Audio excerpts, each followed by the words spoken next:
The Chicago Bears have a new wide receiver coach and passing game coordinator in Tyke Tolbert. What's going on, guys, and welcome back to another episode of the German Bear podcast. I'm your host, Max, and I will break down this new hire by the Chicago Bears. So, we have another addition to the offensive coaching tree, to the offensive coaching staff. And first of all, I want to start off with how he was quoted by Ian Rappaport, what he had to say about him. Like, according to Ian Rappaport, it's a very well-respected guy that excels at developing talent. First thing I read about him. That's a great thing to have. That's a great thing to hear.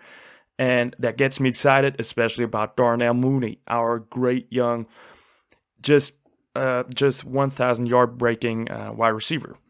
So let's take a bit of a deeper look into Tyke Tolbert's career, what he brings to the Bears. I have never heard of him before, really. Like, I knew he was on the Broncos, but not much more, and he developed some good talent there. But with those assistant coaches, like, sometimes you don't get a lot of information, so you have to take what's given to you. So let's take a deep look into the coaching stations, because there are a lot of them. He's a coach in the NFL, or is coaching in the NFL at the NFL level since 2003. So we're talking about a huge amount of reputation and experience. And to back that up, he has some players to show up for it. He started coaching with the Cardinals in 2003 and helped to develop and kickstart Anquan Boldin in his rookie season. And we all know how Boldin's rookie season went. Like, it was one of the best rookie wide receiver seasons, over 1,300 yards. And the record just got broken by Justin Jefferson and now by Jamar Chase. But a record that stood for a long time and just a crazy season in general, no matter what. And Tyke Tolbert was there in 2003. And that was on a very bad Cardinals team too. Like, this was the bright spot, the receiving core. After that, he went to the Buffalo Bills in 2004 and was there until 2009. And then continued his coaching career with the Panthers in 2010. I haven't found a lot of mentioning or things that are worth to mention, but his most impactful coaching station, then came in 2011 when he went to the Denver Broncos. And this is where things get real interesting for me. He was there for from 2011 to 2017, so a very long time for a wide receivers coach. And he helped to develop Eric Decker and Demaryius Thomas, one of the best wide receiver duos I can remember from the last decade. For real, like, they had an amazing connection with their QB, with Peyton Manning, and just the production they had, the connection they had was insane. He developed both of those guys, which is amazing. And it's also worth to mention Emmanuel Sanders and Wes Welker. Like, he has a reputation of installing consistency and developing the talent in Denver. Developing Demaryius Thomas and Eric Decker and keeping them at their high levels for a longer period of time. Also, Emmanuel Sanders came in, I think, from Pittsburgh and still delivered in Denver's system. Consistency, keeping their guys up to their playing level. That's great to see. Wes Welker wasn't the greatest guy on the Broncos, but he still helped them to reach the Super Bowl and was the third or the great slot guy in this time of Peyton Manning on the Broncos.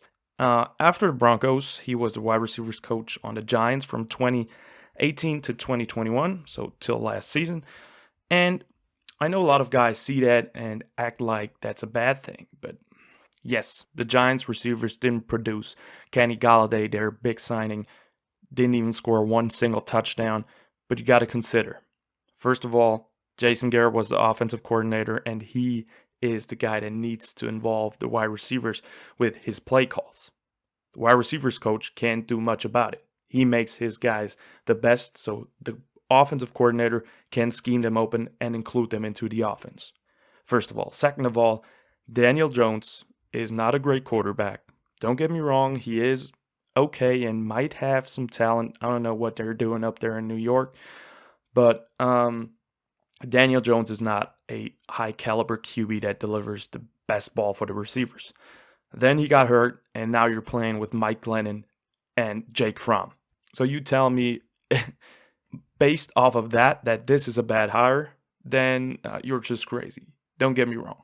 And not to mention, from 2018 to 2021, he helped developing Darius Slayton and Sterling Shepard. Those weren't like prolific, highly praised first round picks. Those were some later round picks that really just excelled under Tyke Tolbert and are really some good players right now. So this high resume hopefully will translate to the Bears, and especially, like I've mentioned before, Darnell Mooney. I'm excited for his future, and I hope the hiring of Tyke Tolbert will just help him to get consistently better and the connection with Justin Fields. So just straight up, another great hire, as it seems, by Matt Eberflus and the Chicago Bears organization. I'm excited for Tyke Tolbert. As of right now, we don't have a lot of receivers on the roster under contract. I think it's even just Darnell Mooney.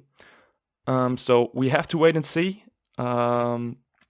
This episode was like spontaneously. I didn't intend to do this.